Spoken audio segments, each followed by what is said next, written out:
Well, we're going to see a hand from one of the outer tables that actually happened a while ago. This is an action replay. It involves T-Shell Nguyen, the player who won the EPT package in yesterday's random draw. Oh, wow. Against Polochronopoulos. Love that guy, by the way. Nicest guy I'll find. So it starts. Can't say his name for shit. The raise from Polochronopoulos pre-flop.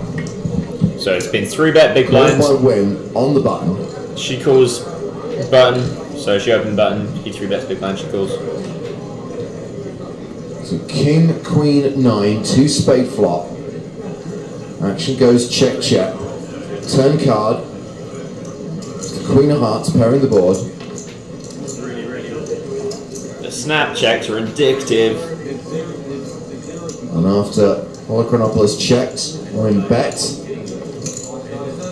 There's a call, and the river card is the ace of spades. Straighty, flushy, paired board, check.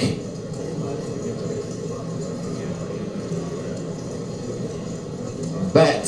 This is never a bluff.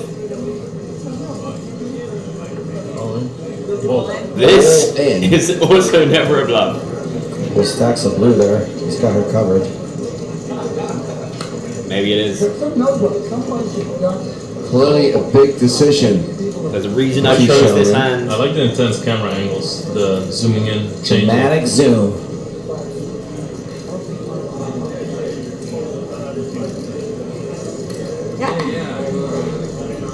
And she folds ace queen. Full house.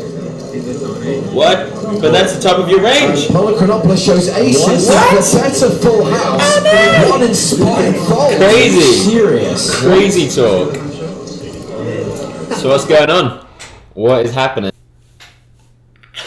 So before I say anything else, before I analyze this, I just want to say, God damn, I love poker. It's so fun to see this kind of stuff. When you think you've seen it all, I mean, you just see another sick hand and it makes so many people go, whoa. Gets loads of people debating about, like, loads of people on Twitter being like, it's terrible. And loads of people being like, no, it's not. And for me, analyzing it can kind of kill the fun a bit. Because, you know, it's like analysing a joke, kind of. You get down to the nitty-gritty of why something is funny, and by the end it's not really that funny. And this is just like, it's so sick. Someone just folded a boat in a 3-bet pot in the 6th spot in the 25k, and she was so confident she folded it face up, and the other guy actually had a bigger boat. That's crazy. No one makes that fold.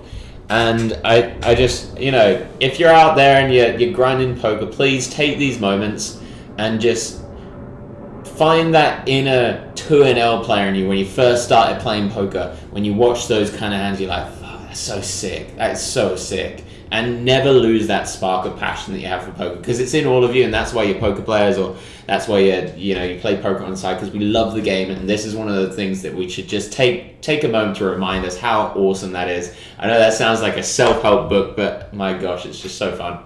Anyways, let's get into the analysis. So we get a 3-bet from Chrononodonopoulos. Lovely guy. Yeah, 3-bets big blind versus button. First of all, by the way, it's a 25k, but that doesn't mean it's going to be a tough tournament. It's actually the biggest 25k that's ever existed.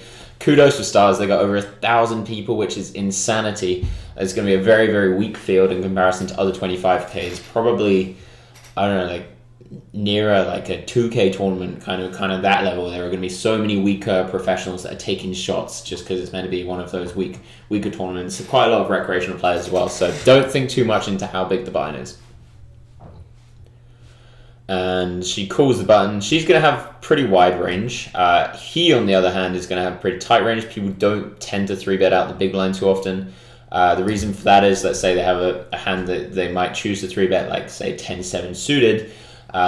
People, they know that it will be a profitable call, so they'll lean towards calling instead of taking one of those hands to 3-bet. Whereas if you're in a small blind, a lot of hands, they aren't very profitable to call because the big blind can squeeze you so liberally, or you have to go 3-way.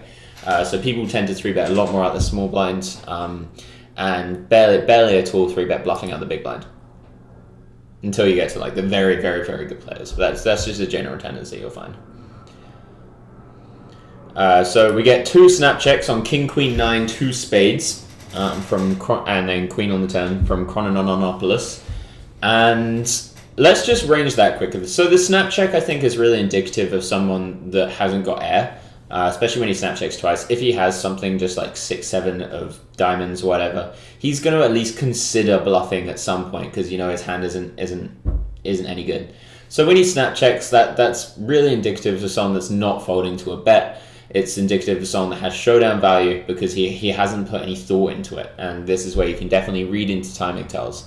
So what kind of hands can he have? So when he 3-bets pre, I can put him on ace jack, ace 10, ace queen, ace king, and aces, kings, queens, jacks, 10s, maybe some king, queen suited. That's basically it. I might have forgotten 1 or 2 hands. I don't think so. So when he checks the flop, we can narrow that down. That's not going to be queens. It definitely can be aces and ace king. It can be kings maybe, and it can definitely be ace queen. When he checks the turn, however, ace queen is out of there. I think the rest of them are still in. Kings possibly. Aces definitely can be in there. And I think, man, that might be it. This is why it's kind of just like, it ruins the fun of a hand when you really analyze it, because you're just like, well, that's kind of the only hands he has. But we'll get there. Get to the river first before we talk about it. So she bets, and at this point, it just doesn't feel like it's going to be a bluff very often. You know, like, why wouldn't she, like, if she has a flush draw, why wouldn't she bet the flop? It's very possible, but it just doesn't feel like he's going to be folding very often, and she would have to take some really like low equity hands, like no equity hands, to try and turn it into a bluff. She goes pretty small as well, I think. Yeah, that seems super small. I didn't realize. So river ace. Now the worst hand that Chronononopoulos can have here is, by the way, Greek name's hilarious, is ace king. And this is obviously not game theory approved, but this is just my exploitative read on the situation. But he really doesn't have any non-good hands, especially when the river's an ace. She now bets a lot bigger than she did on the turn. Again, it's very indicative of a value hand. It's just never going to be a bluff when he can have aces and, ace king is very, very likely from her perspective. He now shoves. I don't know if he snap shoved. I don't know if he took his time because it's edited. And now let's just take a minute to imagine you're, I don't know what her name is, sitting on the button. You have ace queen. Let's think through the hands that your opponent can have. And there are a lot of people on Twitter going a bit mental about this, being like, oh, she's at the top of her range, how could you fold?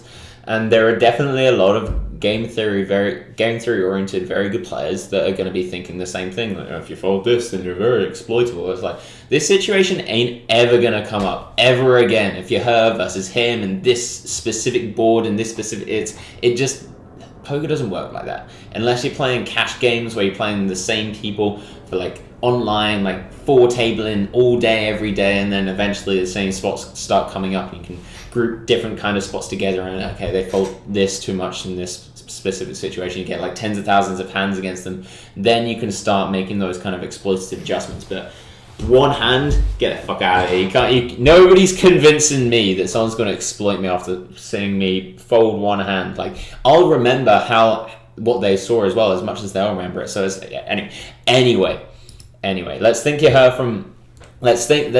it from her perspective. You have ace queen. We don't think there's a bluff. It just doesn't look like a bluff. It looks like she can have ace queen very often. The way she played it, it really does scream kind of ace queeny, or maybe a flush, but they're just zero bluffs. I just can't think of a single bluff that she would have unless she had zero equitied it. And it just doesn't make sense. I mean, if he does have ace king, he'd think about calling. Why would he think about shoving into a boat? Like, people just don't fold boats. So let's just say it's never a bluff. Now let's think about the value hands he can have.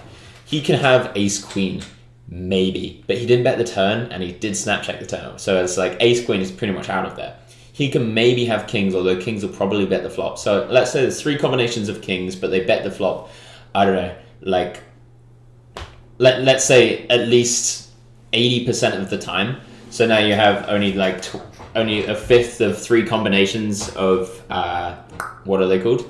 Of kings. And let's take aces. Aces probably play the way that he's played it almost every time. I think checking the flop's very standard. I think checking the turn is pretty standard. And I think checking the river is definitely very standard. And 3-betting pretty extremely standard. So that's still one combination of aces.